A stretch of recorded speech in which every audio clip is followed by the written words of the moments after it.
તમે તે અમારી જગ્યાએ આવીને બધી તોડફોડ કરી ને? ના રે ના, અમે તમારી જગ્યાએ ના આવ્યા હો. હા શું બોલો ને કે ઢીબી નાખીશ. જો બોલો કોઈ કે સોફા માટલું બધું તોડી ફોડી નાખ્યું. હે બધી વસ્તુ તોડી ફોડી નાખી? હા તમને કોની ઉપર વેમ જાય? અમને તો તમારી ઉપર વેમ જાય, પણ તમને કેવું કેમ? પણ હવે બીવો હું કામ? આપણે ગરબડિયા બાબા પાસેથી જાદુઈ લાકડી તો લાવ્યા. હમણાં ગુનેગાર કોણ છે એ ખબર પડી જાહે. જુઓ બધી લાકડી એક હરખી છે, બધાને એક એક લાકડી રાખવાની છે અને 15 મિનિટ પછી અમારી જગ્યાએ આવવાનું છે. જે ગુનેગાર હશે ને એની લાકડી 5 ઇંચ મોટી થઈ જાહે. પણ અમે તોડફોડ નથી કરી તો અમને લાકડી હું કામ આપો?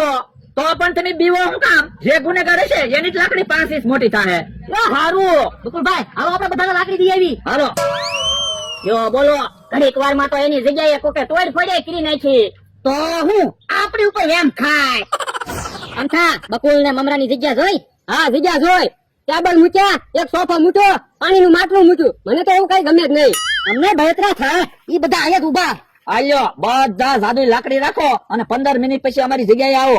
શું કામ? એ અમારી જગ્યામાં તોડફોડ થાય છે. અમારે જાણવું છે કોણે તોડફોડ કરી નહીં. જેણે તોડફોડ કરી છે એની પાસે જે લાકડી હશે એ લાકડી 5 ઇંચ મોટી થઈ જાહે. હા તે વાંધો નહીં, હમણાં આવી. હાલો અમથા ત્યાં તોડફોડ ના કરી ને પાછું બોલી જાજે, નકર ખબર પડશે ને તો ટીબી નાખશે. એ કે કાકા મારું નામ ન દેતા હો. હું ગામમાંથી વાડી આવતો હતો ને ત્યારે તમે સોફા ઉપર બેઠા હતા.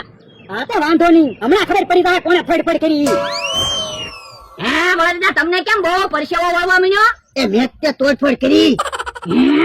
તમે કારે તોડફોડ કરી? એ હું ઓલી વાડીએ બકાલું લેવા નતો ગયો તો. હે આ શું? હું બકુડાએ મમરાભાઈએ બહુ સારી જગ્યા બનાવી. મારી વાડીએ બેહવા નથી આવવું. હું જો એની જગ્યામાં કેમ બેહાઈ. તો બકુલભાઈ મમરાભાઈ તમને ઢીબવાના છે. હે તો કાકલિયા વિચાર ને મારે માર નો ખાવા પડે. ઉભા રહ્યો, મને એક વિચાર આવ્યો. જાદુઈ લાકડી 5 ઇંચ કાપી નાખો, પછી ભલે ને લાકડી 5 ઇંચ મોટી થાય તો બધી લાકડી હરખી જ લાગશે. આ ઈ હાસુ કાતો દાંતડું લેતા તો એ હારું. અયો દાંતડું.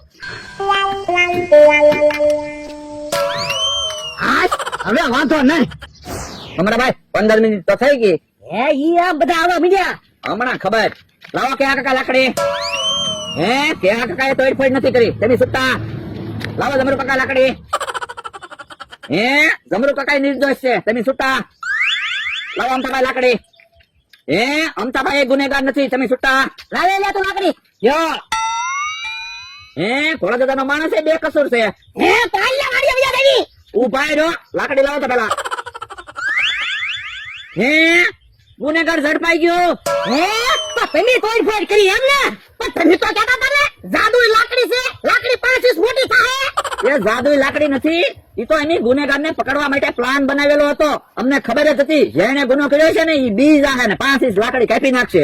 હે બાપા લાકડી કાપવાનું હું કામ કીધું? એ વાતો નથી કરવી. મમરાભાઈ હિસાબ કરો. 10,000 ની ટીવી, 5,000 નો સોફો, 4,000 ના ટેબલ અને 1,000 રૂપિયાનું માટલું, 20,000 રૂપિયા વાળો હાલો. પણ ટીવી કે મેં ક્યાં તોડી? એ તોય તે બધા પૈસા તમારે જ દેવા પડશે. ના રે ના, હું 20,000 રૂપિયા નથી દેવાનો. પૈસા કેમ ન આપો? બાપા ઉભા રહ્યો, પૈસા આપું છું. અલ્યો હું ભોળા દાદા, તમે તે કોકનો સારું વિચારતા હોય તો તોડફોડ કરીને બેઠા તે. બાપા તું સાનો મનો રે ને, ઈ તો મેં તોડફોડ ન કરી હોત તો તું તોડફોડ કરે. પૈસા તો મારે જ દેવા પડે.